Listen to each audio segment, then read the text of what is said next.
Je m'interroge ce jour sur la question des dysfonctionnements observés dans la délivrance du permis de bâtir, du permis de construction ou de construire dans ce pays.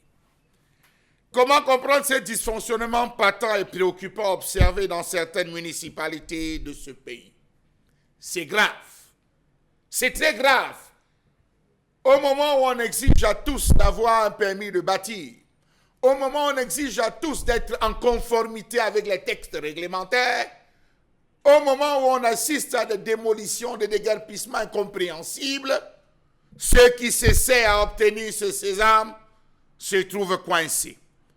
Comment comprendre qu'on a mystérieusement cessé de signer les permis de bâtir, histoire, comme on le dit, entre guillemets, de voir clair. On voit clair pendant combien de temps? Savez-vous qu'on parle de plus de 5000 dossiers de permis de bâtir en souffrance à la communauté urbaine? 5000. Yaoundé, c'est grave. On bat les records. Depuis 2018, on soulevait déjà cette question de 5000 dossiers de demande de permis de construire en souffrance. Introduit entre 1960 et 2017, il se trouve en souffrance dans les services. Si on a pu abandonner des gens qui ont payé normalement des descentes, qui se sont acquittés de tout, on a pu les abandonner jusqu'en 2017, imaginez-vous.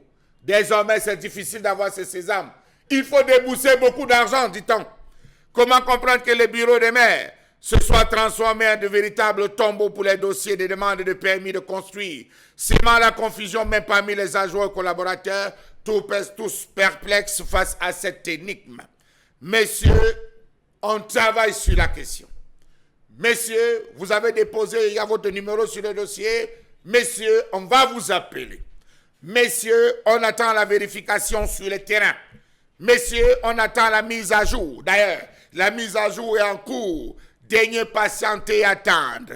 Messieurs, pourquoi vous êtes trop pressés comme ça? Vous voulez arracher le terrain de qui? Messieurs, pourquoi est-ce que vous ne saurez attendre? Ce n'est pas cette année. Veuillez patienter. Le temps qu'il y a un comité qui doit siéger pour pouvoir véritablement permettre et faciliter l'attribution. Messieurs, il faut qu'on vérifie s'il n'y a pas un projet ou un truc d'utilité publique. Messieurs, tellement de mensonges. Comment comprendre cette opacité totale qui règne désormais tout autour de cette malfaçon? À Douala, nous avons le même Bassadine qui dit, messieurs, venez à la mairie, venez à la mairie, on va vous délivrer ces papiers. Venez demander, venez formuler, c'est trop facile. En 48 heures, vous avez le document. Mais allez là-bas. Monsieur, montez. Monsieur, revenez demain. Monsieur, le dossier en bas. Monsieur, veuillez patienter. Le plan d'occupation des sols. Il faudrait vérifier. Monsieur, ne soyez pas pressés. D'ailleurs, il faut qu'on soit en conformité. On attend les documents de Yaoundé. Messieurs, oh là là. Les dossiers déposés il y a plus d'1 an demeurent en suspens. La commission chargée de leur traitement n'ayant même pas encore été convoquée.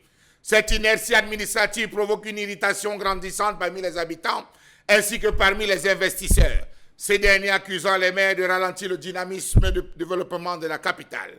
Cette léthargie inacceptable dans le traitement des dossiers administratifs est d'autant plus préjudiciable dans le contexte d'un pays aspirant, dit-on, à atteindre le statut d'émergence d'ici 2035. Savez-vous qu'en réalité, les motivations derrière ce type de blocage restent obscures, suscitant une série d'interrogations légitimes quant aux intentions et raisons qui ont poussé à adopter cette position? Savez-vous que ce blocage des permis de bâtir apparaît comme un sérieux obstacle au développement urbain en plus d'étouffer l'élan économique local? Il alimente un climat d'incertitude. Alors, messieurs, venez vous acquitter de tous vos droits, veuillez payer les taxes, venez à la mairie et arrivez à la mairie, attendre 1 an pour avoir le permis de construction. Qu'est-ce qu'il y a lieu de faire? Eh bien, on construit. Et on attend voir ce qui va vous sortir.